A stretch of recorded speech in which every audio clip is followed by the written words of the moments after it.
Ya. Jadi pimpinan puncak entitas itu sangat berpengaruh terkait dengan berbagai hal terkait dengan bagaimana sistem tata kelola itu dilaksanakan secara keseluruhan. Harus ada komitmen kuat dari pimpinan puncak entitas pengelola keuangan negara untuk menerapkan prinsip tata kelola yang baik dengan transparansi dan akuntabilitas sebagai pilar utamanya. Nah, apabila komitmen ini lemah atau bahkan tidak ada sama sekali, ya karena itu latar belakang pimpinan publik itu kan penting ya, Mas Bambang ya. Dia masuk, dia ngira dia punya kewenangan apa-apa, biasanya pimpinan pejabat-pejabat politik itu punya kecenderungan kalau dia duduk, loh saya kok nggak punya kewenangan, padahal sebenarnya kan tugas dia kan bukan mengedepankan wewenangnya, tetapi dia memastikan agar sistem yang dia pimpin itu menghasilkan hasil terbaik, kan gitu polanya. Nah, kalau dia nggak punya komitmen sama sekali, maka pimpinan puncak dapat mendistorsi sistem tata kelola yang sudah baik.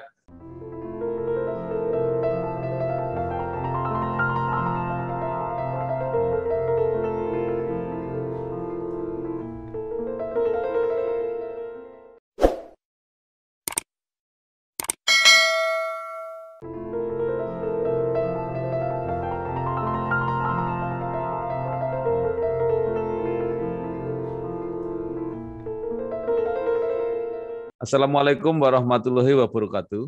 Bersama saya Bambang Sadono di channel Bangsa TV yang selalu ingin mencatat prestasi, mendorong kreasi, dan membangun motivasi.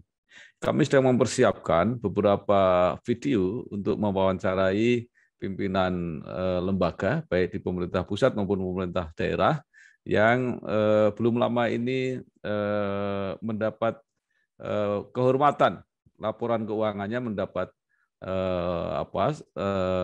akreditasi atau status WTP, ada yang 5 tahun berturut-turut, ada yang 10 tahun berturut-turut. Nah, saya sekarang sudah bersama dengan Bapak Dr. Agung Firman Sampurna, SE, MAP, CSFA, dan gelarnya masih banyak lagi saya lihat. Beliau adalah Ketua Badan Pemeriksa Keuangan atau BPK Republik Indonesia.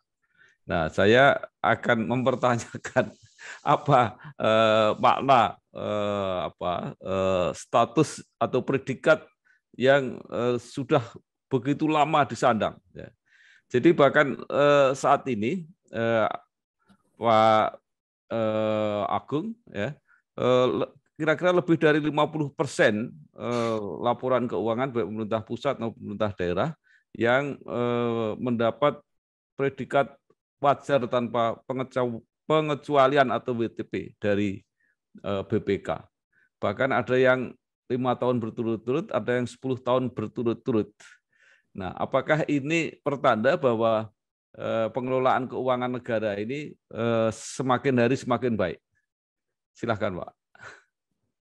Secara singkat, saya bisa katakan bahwa secara non-arti dapat dikatakan bahwa tata kelola keuangan negara sekarang itu relatif lebih baik daripada waktu-waktu sebelumnya. Ya. Dalam arti relatif lebih transparan dan akuntabel, Mas Bambang. Ya.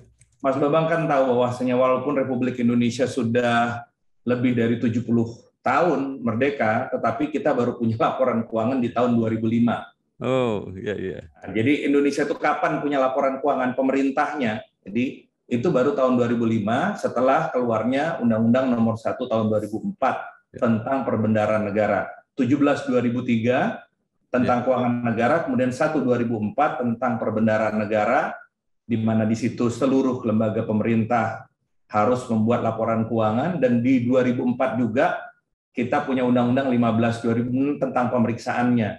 Jadi tahun 2005 dibuatkan pemeriksaannya dan 2006 kita lakukan auditnya. Itu yang pertama. Jadi memang yang penting yang pertama kali adalah orang itu menyampaikan laporan keuangan.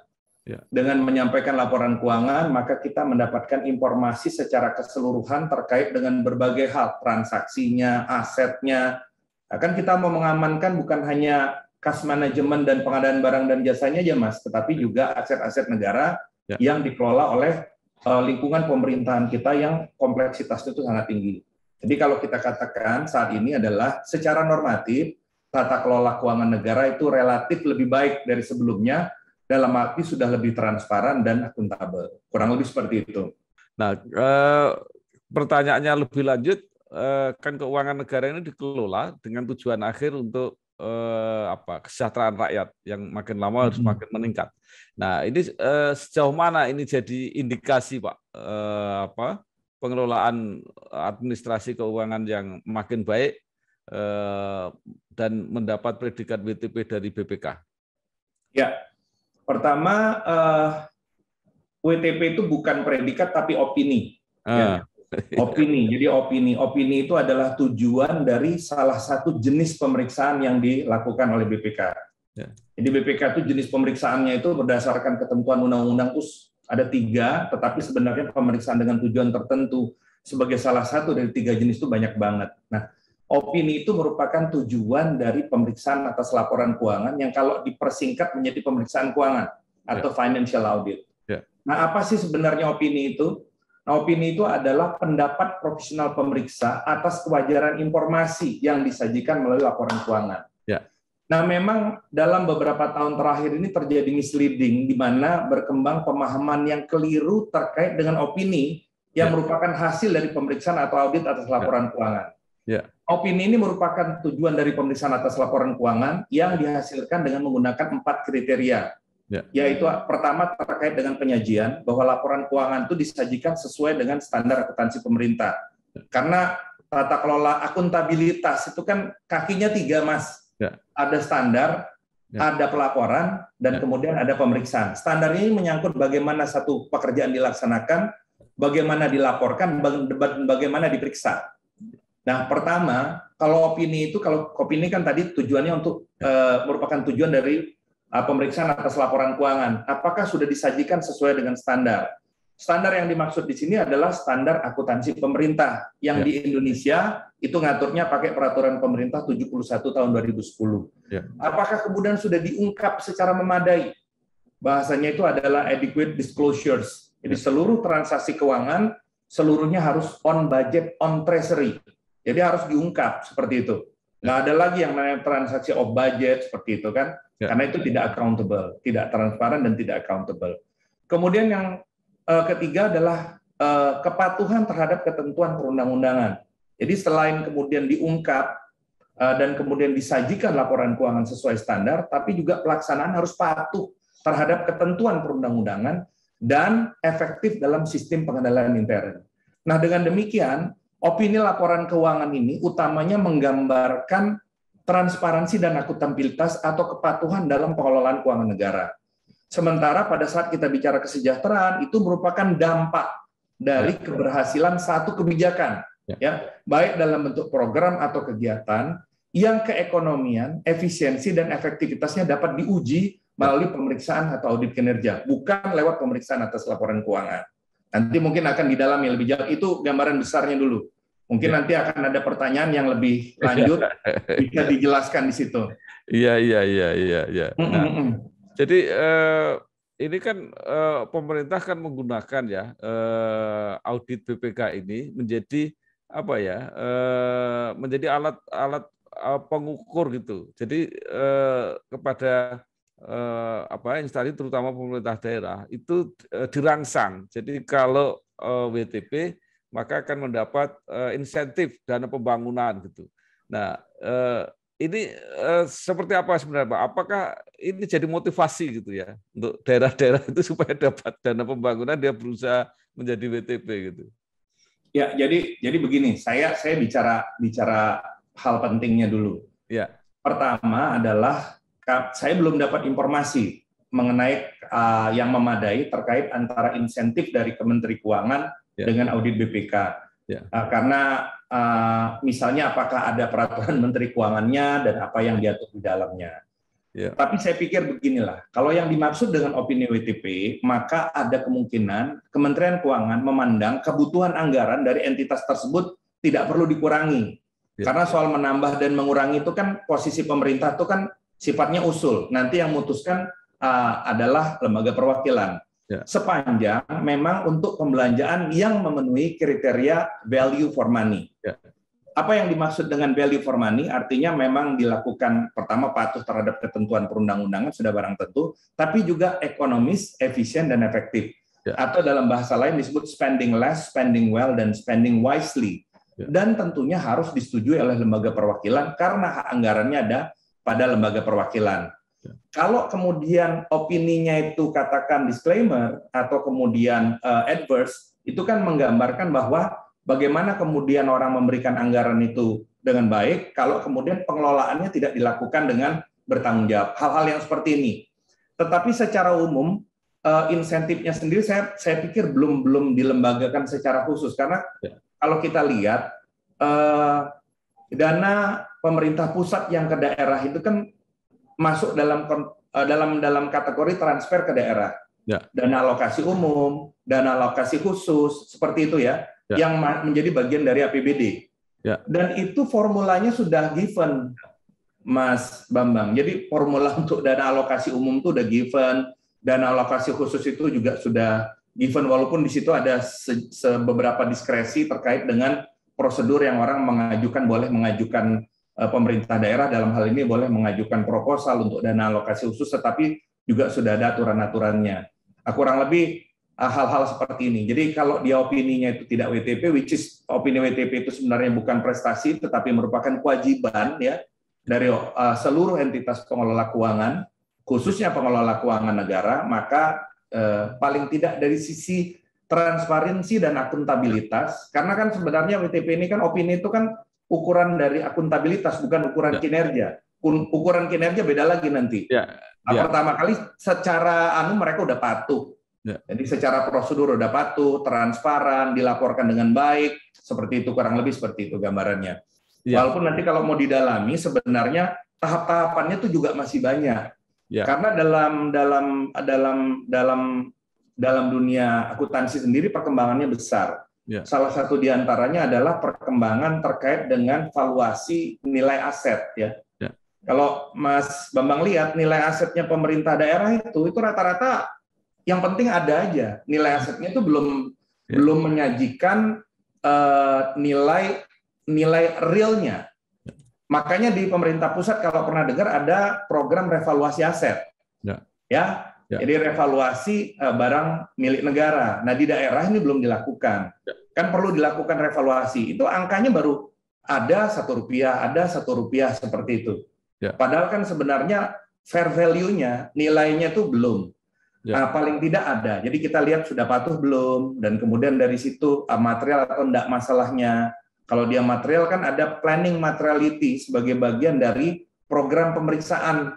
Semua program pemeriksaan, salah satu diantaranya kalau program pemeriksaan adalah program pemeriksaan atas laporan keuangan, orang akan buat risk assessment dan kemudian planning materiality. Nah, kalau kemudian batas dari planning materiality-nya tembus, berarti dia sudah memengaruhi kewajaran penyajian. Jadi mungkin tidak bisa lagi WTP, kurang lebih seperti itu secara teknisnya. Ya, baik. Jadi untuk tahap pertama ya, akuntabilitasnya tadi sudah mulai membaik lah, kira-kira situasi seperti itu. Jadi kalau menurut Pak Firman ini kan ini baru tahap awal. Jadi kita baru tadi mulai pemeriksaan aja 2006. Jadi kita termasuk baru. Nah, ini sudah mulai membuat laporan keuangan, ada yang sudah dinilai WTP jadi cukup baik, tetapi sebenarnya itu belum tentu menunjukkan sesuai dengan tujuan pengelolaan keuangan itu. Nah, yang berikutnya adalah audit kinerja. Nah, itu gimana Pak? Apakah otomatis nanti itu akan dilakukan setelah itu atau ada penugasan khusus gitu BPK? Oh ya, enggak. Jadi begini, kalau pemeriksaan atas laporan keuangan itu adalah pemeriksaan yang bersifat mandatori, Mas Bambang. Ya, pemeriksaan mandatori itu pasti dilakukan kepada entitas pengelola keuangan negara yang menggunakan APBN, APBD, dan sejumlah badan lain. Itu totalnya itu 542 di pemerintah daerah, provinsi, kabupaten, dan kota. Kemudian di 87 kementerian dan lembaga, 1 laporan keuangan pemerintah pusat sebagai konsolidasi dari 87 diantaranya itu, dan kemudian laporan keuangan Bank Indonesia, LPS, dan Otoritas Jasa Keuangan. Nah, lembaga-lembaga ini adalah entitas yang secara mandatori laporan keuangannya itu pasti dilakukan audit. Jadi pemeriksaannya pemeriksaan atas laporan keuangan. Nanti pemeriksaan pendalamannya itu tergantung dari hasil dari pemeriksaan atas laporan keuangan tersebut. Ya. Secara umum bisa dikatakan kalau opininya wajar tanpa pengecualian itu sama dengan Mas Bambang kurang lebih kira-kira dilakukan general check up sehat. Ya. Nah, tetapi begitu kita bicara sehat, kan staminanya kan belum tahu nih. Ya. Misalnya sehat, ya sehat, tapi sanggup nggak kira-kira kalau lari itu 1 putaran tanpa berhenti gitu polanya. Nah, untuk itu dilakukan pemeriksaan kinerja. Ya. Seandainya berdasarkan risk assessment tidak ada risiko-risiko yang sangat prinsip yang perlu diselesaikan dari hasil pemeriksaan atas laporan keuangan, walaupun hasilnya WTP. Ya. Nah, tapi kan nanti kan kelihatan tuh ada masalah nggak di, kan ada 3 buku ya hasil pemeriksaan atas laporan keuangan itu. Buku 1 terkait kewajaran, buku 2 terkait dengan kepatuhan terhadap ketentuan perundang-undangan, dan buku 3 terkait dengan efektivitas sistem pengendalian intern. Ya. Nah, kalau masalah di 2 dan 3 khususnya ada masalah di kepatuhan dan di sistem pengendalian intern, biasanya kita akan melakukan apa yang kita sebut dengan pemeriksaan dengan tujuan tertentu terkait dengan kepatuhannya. Jadi compliance audit. Ya. Tapi kalau kita melihat, ini sistem pengendalian internnya secara umum, karena itu kan semuanya secara umum cukup efektif ya. Kemudian kalau sistem pengendalian intern itu secara umum efektif, biasanya temuan terkait dengan kepatuhan itu relatif sedikit atau tidak material. Sebaliknya, kalau SPI-nya itu tidak begitu efektif, pasti temuannya itu banyak. Karena kan pengamannya itu daya tahan tubuhnya itu lemah. Nah, daya tahan tubuh lemah kan virus banyak masuk. Nah, kalau sistem pengendalian intern yang merupakan daya tahan dari masalah fraud, dari kecurangan dari entitas itu bagus, maka masalah kepatuhannya sedikit. Nah, kalau masalah kepatuhannya sedikit, kita bicaranya lain nih. Kita bicaranya, beres ini kita periksa kinerja. Ya. Kinerja mana yang mau diperiksa? Karena kinerja itu kan harus didefinisikan lagi. Apakah yang dimaksud dengan kinerja ini kinerja dalam pelayanan pendidikan?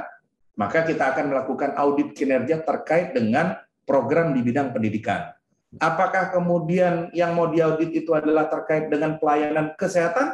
Kita akan lakukan audit kinerja terkait dengan pelayanan kesehatan. Jadi kalau kita bicara kesejahteraan itu sesuatu yang sangat kompleks dan nggak bisa disederhanakan, Mas. Tapi paling tidak mereka kan pada saat membuat APBD dan APBN kan sudah lewat satu prosedur politik. Sudah dilakukan eksaminasi, sudah ada terjadi pembicaraan dan diskusi dengan wakil-wakil rakyat di lembaga perwakilan tentang apa sebenarnya yang dibutuhin sama rakyat. Nah, pertama patuhnya dulu. Patuh nggak dengan ketentuan perundang-undangan pada saat ini dikelola. Baru kemudian kalau kita mau lakukan pendalaman, kalau ternyata ada masalah kita lakukan PDTT. Tapi kalau nggak ada masalah, kita lakukan pemeriksaan kinerja. Nah, kurang lebih seperti itu gambarannya. Ya, Pak, itu yang bisa meminta audit kinerja. Kalau tidak salah, antara lain kan lembaga Dewan Perwakilan ya, apakah DPRD atau mungkin DPR. Tapi kan prakteknya itu hampir jarang dilakukan. Ini kenapa kulturnya seperti ini? Audit kinerja intensitasnya termasuk sangat tinggi. Audit kinerja itu sesuatu yang baru, tetapi intensitasnya sangat tinggi. Yang bisa meminta audit itu siapa aja, bukan hanya lembaga perwakilan. Mereka entitas pengelola keuangannya juga bisa minta audit kinerja, baik audit kinerja maupun kepatuhan, bisa dua-duanya bisa minta kepada kita. Tetapi sudah barang tentu akan kita lihat di rencana kerja pemeriksaan kita yang didasarkan dari hasil penilaian risiko. Kita tuh punya yang namanya risk assessment. Apakah udah masuk atau enggak, gitu loh. Kalau ternyata dari sisi urgensi tinggi, itu bisa dilakukan perubahan terhadap rencana kerja pemeriksaan. Tapi kalau pemeriksaan kinerja cukup banyak intensitasnya. Yang terbatas itu adalah pemeriksaan investigasi dan perhitungan kerugian negara. Karena harus dibedakan antara audit kinerja dengan audit yang lain, kepatuhan. Itu kan masuk PDTT ya. Jadi kan kalau kita itu 3 jenis, pemeriksaan atas laporan keuangan, kita sebut dengan pemeriksaan keuangan, pemeriksaan kinerja, dan pemeriksaan lain itu maksudnya seluruhnya PDTT, Mas.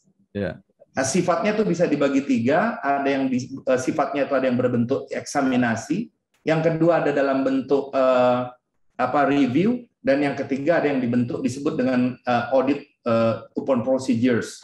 Tapi bentuknya bisa banyak, ada IT audit gitu, ada audit tentang utang gitu kan, ada SDG segala macam. Sekarang ini kan audit itu berkembang banyak sekali macam-macam audit itu jenisnya. Nah, di luar pemeriksaan kinerja itu masuknya ke pemeriksaan dengan tujuan tertentu. Audit kinerja cukup banyak dilaksanakan, tetapi audit kinerja itu tematik sifatnya.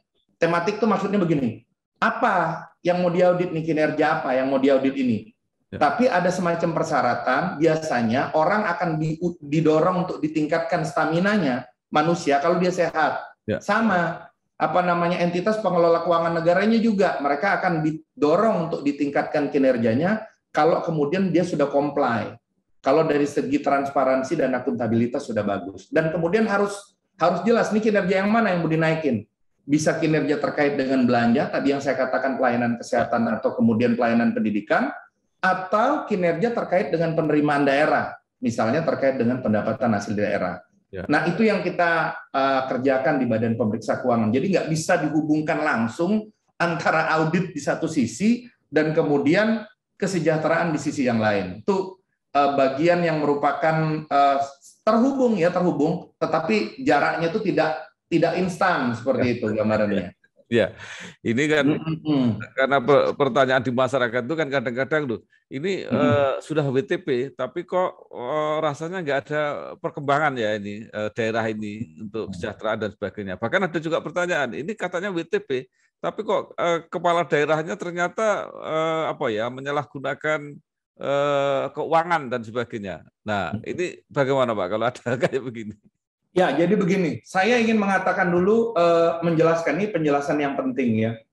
Yang kemudian dilakukan audit di awal, itu kan general audit. General audit itu, financial audit itu disebut juga general audit dan waktunya sangat terbatas, 2 bulan, 60 hari. Karena dia sangat terbatas, maka kita lakukan risk assessment, dan kemudian dari risk assessment itu kita lakukan proses pengujian substantif. Nah, tidak tertutup kemungkinan sebenarnya ada sejumlah masalah karena waktunya sangat terbatas, nggak sempat diaudit.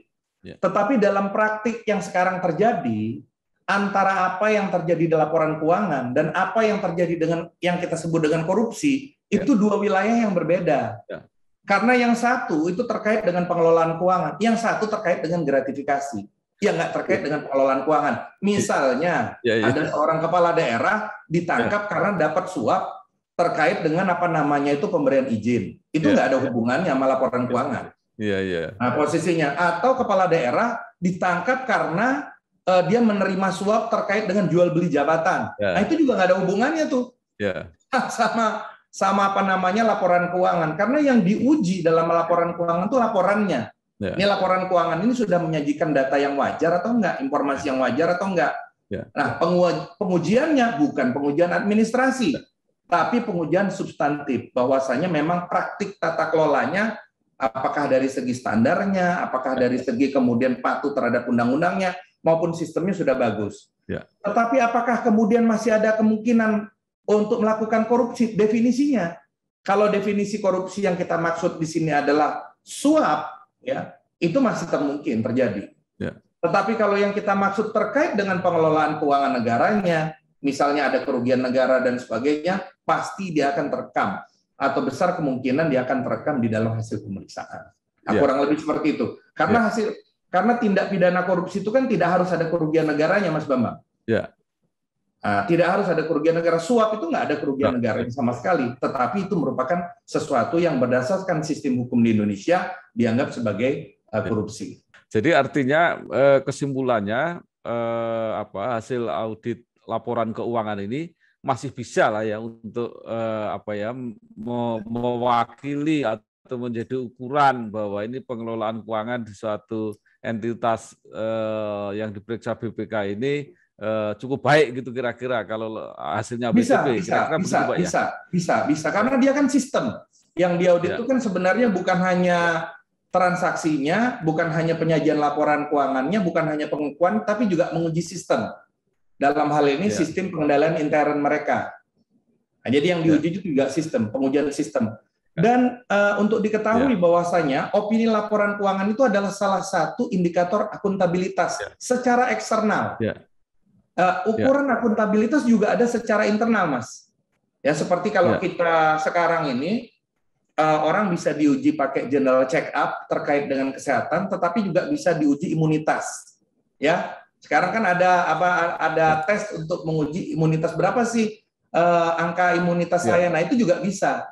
Nah, pada tingkat sistem pengendalian intern, ya pada konteks pengendalian intern, kita mengenal ada yang disebut dengan IACM, Internal Auditor Capability Models, yang di Indonesia itu diadopsi menjadi model kapabilitas APIP, model kapabilitas aparatur pengawas internal pemerintah. Itu levelnya juga 4. Kalau audit itu opini itu kan bukan level 1, 2, 3, tetapi kondisi 1, 2, 3. Nanti kalau saya jelaskan. Tapi kalau untuk yang namanya internal auditor atau sistem pengendalian intern itu memang 4 levelnya. Mulai dari yang paling bawah initial 5 bahkan. Initial, kemudian infrastructure, kemudian manageable, kemudian integrated, dan yang paling tinggi adalah optimizing. Indonesia ini rata-rata di level 1 dan level 2. Ada sebagian yang di level 3, ada yang di level 3 ke level 4. Belum ada yang paling tinggi. Tapi rata-rata di level 2 lah. Pemerintah daerah itu rata-rata level 1 dan level 2. Kurang lebih seperti itu. Jadi selain diuji dari luar, mereka juga ada pertahanan internalnya. Yang itu reviewernya bisa oleh Badan Pengawas Keuangan Pembangunan, bisa juga oleh Institute of Internal Auditor Chapter Indonesia. Kurang lebih seperti itu. Pak, untuk opini ini kan ada yang sampai 5 tahun, 10 tahun, itu mungkin nggak naik turun gitu. Jadi artinya yang setelah WTP nanti turun jadi WDP atau naik lagi, mungkin nggak kejadian kayak gitu. Itu sangat mungkin terjadi karena accountability itu teorinya turn from the top. Jadi pimpinan puncak entitas itu sangat berpengaruh terkait dengan berbagai hal terkait dengan bagaimana sistem tata kelola itu dilaksanakan secara keseluruhan. Harus ada komitmen kuat dari pimpinan puncak entitas pengelola keuangan negara untuk menerapkan prinsip tata kelola yang baik dengan transparansi dan akuntabilitas sebagai pilar utamanya. Nah, apabila komitmen ini lemah atau bahkan tidak ada sama sekali, ya karena itu latar belakang pimpinan publik itu kan penting ya, Mas Bambang ya. Dia masuk, dia ngira dia punya kewenangan apa-apa. Biasanya pimpinan pejabat-pejabat politik itu punya kecenderungan kalau dia duduk, loh saya kok nggak punya kewenangan. Padahal sebenarnya kan tugas dia kan bukan mengedepankan wewenangnya, tetapi dia memastikan agar sistem yang dia pimpin itu menghasilkan hasil terbaik, kan gitu polanya. Nah, kalau dia nggak punya komitmen sama sekali, maka pimpinan puncak dapat mendistorsi sistem tata kelola yang sudah baik, melemahkan sistem pengendalian intern, dan kemudian menurunkan kepatuhan terhadap perundang-undangan yang pada gilirannya akan terefleksi pada pengelolaan keuangan dan terekam dalam hasil pemeriksaan atas laporan keuangan yang disajikan. Jadi opini 1 tahun, sekali lagi penting, bukan merupakan jaminan bagi entitas pengelola keuangan negara untuk bisa mendapatkan opini yang sama pada tahun berikutnya. Nggak ada jaminan sama sekali itu. Kurang lebih seperti itu. Jadi kalau begitu opini ini bisa menjadi cerminan rapor gitu ya, rapor pimpinan entitas itu. Iya, kepatuhan. Artinya bisa menjadi prestasinya lah ya, ukuran prestasi. Untuk sekarang dianggap seperti itu.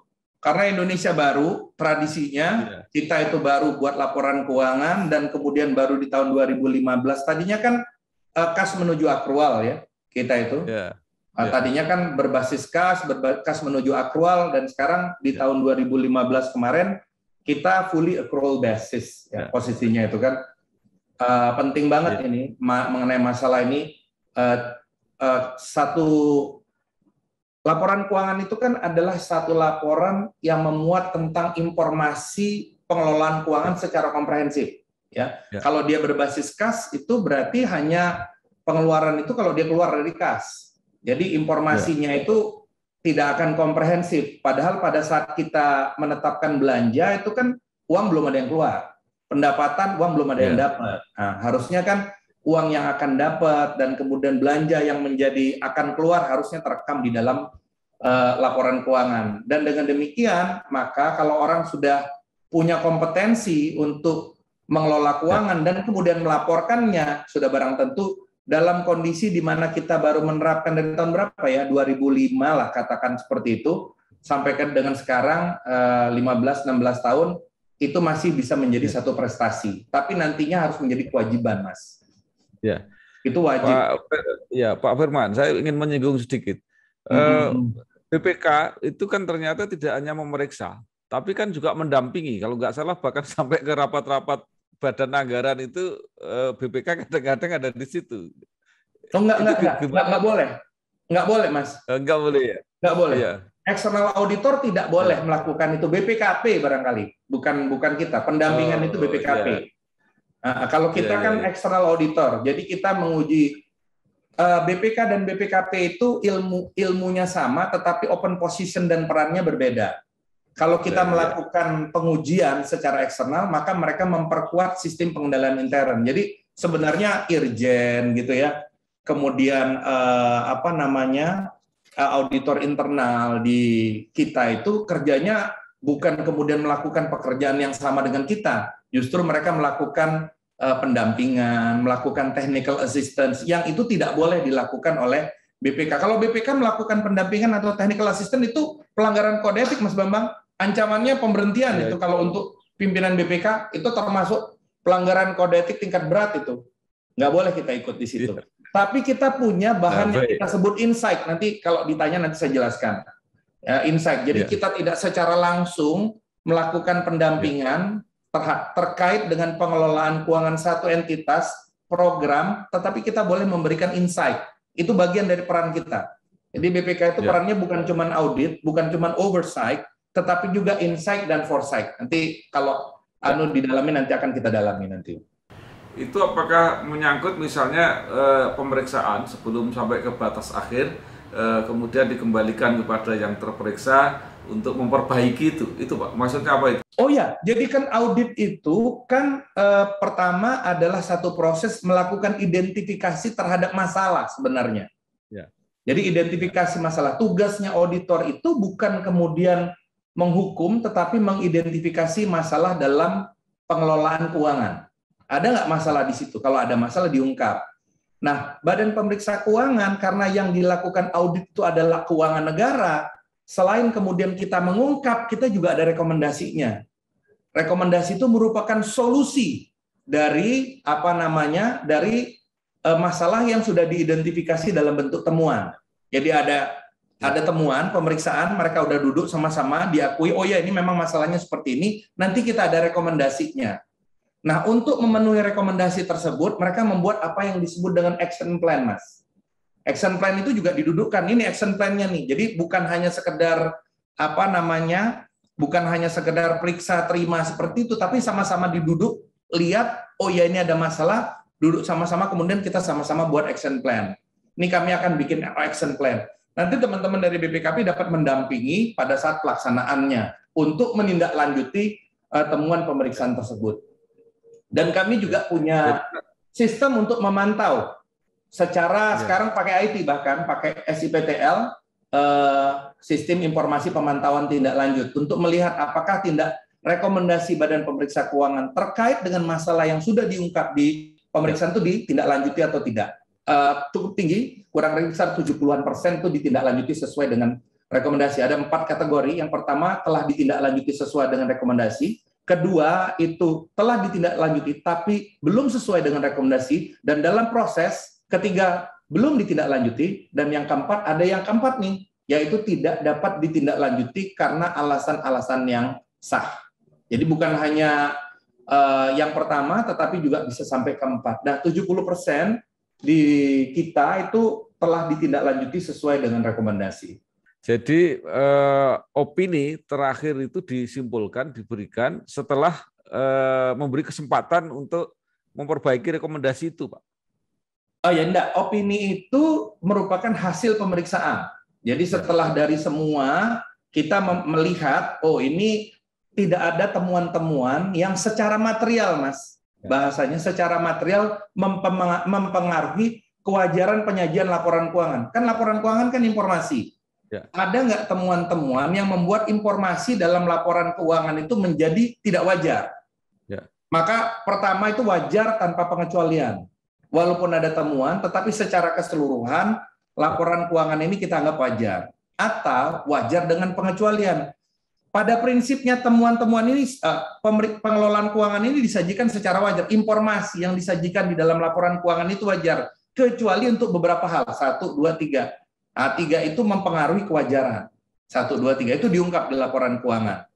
Atau karena sesuatu dan lain hal terjadi ini yang kita sebut dengan disclaimer atau tidak memberikan pendapat. Itu terjadi apabila pemeriksa tidak dapat melakukan prosedur pengujian. Jadi kalau kita nggak bisa nguji, maka kita tidak memberikan pendapat. Misalnya bukti-bukti yang dibutuhkan atau dokumen-dokumennya nggak ada. Mungkin memang tidak pernah ada, mungkin juga karena sesuatu dan lain hal, misalnya karena ada banjir atau apa, segala macam, sehingga kita nggak bisa menguji. Nah, kalau kita tidak menguji, maka kita tidak memberikan pendapat. Atau bagian yang terakhir, adverse. Adverse itu memang ngawur. Ternyata penyajian ada, tetapi menyajikannya tidak sesuai dengan standar, asal-asalan, nggak sesuai dengan standar, bukti-buktinya tingkat fraud tinggi, itu kira-kira kurang lebih seperti itu. Kalau di kita. Pak Firman, ini karena apa tadi opini itu menjadi semacam potret gitu pimpinan suatu daerah misalnya. Kadang-kadang mereka sangat berambisi untuk mendapatkan opini WTP ini sehingga melakukan hal-hal yang sebenarnya justru kesalahan. Dan ini juga sudah kita dengar ada hubungannya dengan dari internal BPK. Nah, sekarang pertanyaan saya, bagaimana sekarang BPK ini menjaga integritas ini supaya semua opini itu benar-benar trust-nya tinggi di masyarakat, gitu, Pak? Ya, pertama kita bicara dulu bisnis proses ya, Mas. Jadi pertama pemeriksaan itu ada standarnya. Jadi kita memeriksa itu pakai standar yang kita sebut dengan standar pemeriksaan keuangan negara. Disebut dengan SPKN.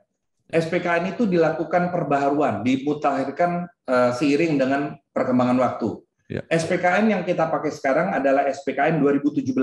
Ini adalah pemutakhiran pertama dari SPKN yang pertama.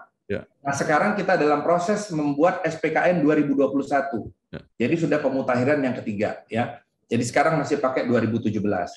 Kemudian hasil pemeriksaannya, jadi kalau tadi cara orang melakukan proses pemeriksaan pakai standar, hasil pemeriksaannya itu juga ada standarnya. Namanya standar pemerolehan keyakinan mutu. Jadi itu semua berstandar. Kalau yang standar pemeriksaan keuangan negara itu mengatur tentang kompetensi apa yang dibutuhkan untuk orang menjadi pemeriksa, bagaimana pemeriksaan itu dilakukan, untuk jenis pemeriksaan yang seperti apa, maka SPKM atau standar pemerolehan keyakinan mutu mengatur bagaimana mutu pemeriksaan itu seharusnya. Nah, kurang lebih seperti itu. Nah, prosedur yang dilakukan dalam pemeriksaan harus mengacu pada SPKM dan hasilnya akan direview berdasarkan SPKM. Dalam bisnis proses atau tata kelola pemeriksaan itu dilengkapi dengan apa yang kita sebut dengan quality control dan quality assurance. Dalam tahap quality control dilakukan antara lain bentuk review berjenjang oleh satker yang melaksanakan pemeriksaan. Ya, dalam hari ini AKN mana tuh? Mulai dari anggota tim ke ketua tim, kemudian ke pengendali teknis, kemudian ke penjamin mutu, kemudian ke pejabat struktural pemeriksanya. Ini yang disebut dengan review berjenjang. Nah, setelah itu juga dilakukan quality assurance. Quality assurance itu adalah review yang dilakukan mereka yang tidak terlibat di kegiatan tersebut. Nah, ini bisa dilakukan cross review oleh berbagai satker dan apa yang disebut dengan cold dan hot review oleh inspektorat utama sebagai internal auditor kita. Ini dari tahap pemeriksaannya dulu. Tetapi kemungkinan juga akan ada masalah. Nah, kalau ada masalah, kita sudah punya apa yang kita sebut dengan Majelis Kehormatan dan Kode Etik BPK. MKKE itu anggotanya 3 dari luar dan 2 dari dalam. Dengan dia 3 dari luar, diharapkan MKKE ini dapat lebih independen karena kalau yang dari luar bersepakat, 2 yang di dalam kalau bersepakat kalah. Jadi dia harus lebih objektif, ya. Yang dilengkapi dengan aplikasi whistleblowing system. Jadi kalau Mas mau mengadukan sesuatu, katakan ada tindakan yang dilakukan oleh pemeriksa yang dianggap melanggar ketentuan undang-undang atau melanggar standar bisa mengadu melalui aplikasi whistleblowing sistemnya Badan Pemeriksa Keuangan. Yang itu akan ditindaklanjuti oleh panitranya MKKE apabila sampai ke MKKE bahkan posisinya. Dan itu terus kita jalankan, itu jalan terus kita lakukan.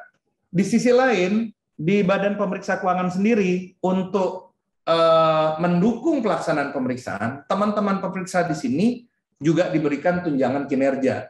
Ya. Nah, tunjangan kinerjanya itu cukup bagus di sini sehingga cukup menjamin mereka. Dan kita juga lagi menyiapkan apa yang kita sebut dengan tunjangan jabatan fungsional pemeriksa di sini. Sehingga mereka yang bekerja di sini ya cukup bagus. Kemudian mereka juga diukur kinerjanya. Di Badan Pemeriksa Keuangan kita punya seluruhnya berbasis IT ya. Kita punya yang namanya SIMA atau Sistem Informasi Manajemen Kinerja pada tingkat satkernya, dan juga punya yang disebut MAKIN, Manajemen Kinerja Individu, untuk menguji untuk mengetahui ukuran kinerja dari tiap-tiap orang yang kerja di BPK. Nah, kurang lebih inilah yang kita lakukan sehingga kualitas pemeriksaan, integritas, 3 ada nilai dasar, yaitu independensi, integritas, dan profesionalisme di Badan Pemeriksa Keuangan itu dapat dijaga. Baik, jadi mudah-mudahan apa yang dilakukan oleh BPK ini memang membantu masyarakat untuk percaya terhadap pengelolaan keuangan negara ini. Nah, terakhir Pak, mungkin Bapak ingin sampaikan pada pemerintah daerah khususnya yang jadi sasaran audit BPK, ya, kemudian masyarakat pada umumnya, supaya mereka makin mengerti tujuan pemeriksaan yang dilakukan oleh BPK ini. Ya, jadi gini, pertama saya ingin mengatakan bahwa pastinya ini pesan bukan untuk pemerintah ya Mas Bambang, tapi untuk masyarakat secara umum, karena komunikasi BPK dengan pemerintah dalam setiap tingkatannya itu sangat intens. Di tingkat nasional kita penyampaian hasil laporan keuangan kementerian lembaga dan laporan keuangan kementerian pemerintah pusat itu disampaikan ke pemerintah, baik kepada pimpinan kementerian lembaga saat entry dan exit dan penyerahan LHPLK. Itu 3 kali. Itu belum termasuk ketika kita melakukan pemeriksaan kinerja dan PDTT. Jadi intensitas kita berkomunikasi dengan pengelola keuangan negara, pemerintah dalam hal ini sangat tinggi. Selain itu LHPLKPP dan IHPS, kita punya IHPS Mas, ikhtisar hasil pemeriksaan semester 1 dan 2 itu disampaikan kepada Presiden, DPR dan DPD sebagai bagian dari agenda kenegaraan. Semua hal terkait dengan tata kelola disampaikan pada saat event itu. Nah, mungkin yang perlu sedikit dijelaskan itu terkait dengan laporan keuangan, kemudian pemeriksaan atas laporan keuangan pemerintah dan badan-badan lain, serta makna opini laporan keuangan. Ini kan biar termasuk bagaimana meluruskan hubungan antara kesejahteraan rakyat dengan opini laporan keuangan.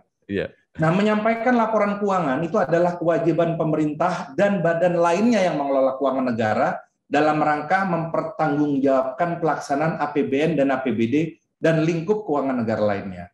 Pemeriksaan laporan keuangan adalah bagian dari governance. Jadi kalau kita bicara pemeriksaan laporan keuangan, itu adalah bagian dari tata kelola yang bertujuan utamanya adalah assurance of accountability. Jadi kalau pengelolaan keuangan negara itu mulainya dari perencanaan, pelaksanaan, pengawasan, pertanggungjawaban, maka ditutup sebelum balik ke perencanaan, itu disebut assurance of accountability.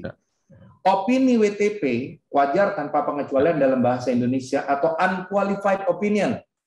Istilah yang digunakan aslinya itu unqualified. Kalau unqualified dalam audit artinya bagus, Mas. Maknanya adalah laporan keuangan audited atau yang sudah diaudit secara keseluruhan dapat dijadikan sebagai dasar untuk mengambil keputusan. Nah, ini makna opini WTP. Jadi laporan keuangan itu bisa digunakan sebagai dasar untuk buat perencanaan berikutnya, baik dalam penganggaran maupun kelanjutan dari program-program yang akan dilakukan oleh pemerintah.